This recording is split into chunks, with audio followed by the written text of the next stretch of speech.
মুফতি সৈয়দ মোহাম্মদ ফাজিল করিম,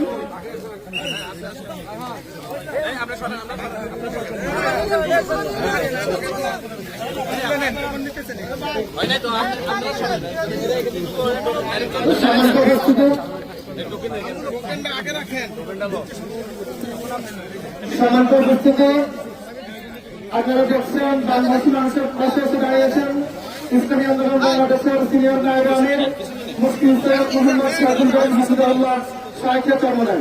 তিনি আমাদের মাঝে উপস্থিত হয়েছেন লাকসাম মনোহরগঞ্জের এই লাকসামে বন্যার্থ মানুষের পাশে এসে দাঁড়ানোর জন্য।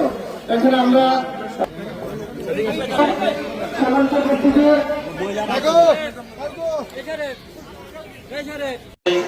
কষ্ট এবং যে অপ্রস্তুত পরিস্থিতি এখানে সহমর্মিতা জানানোর জন্য এসেছেন এবং কিছু হাদিয়া আপনাদের নিয়ে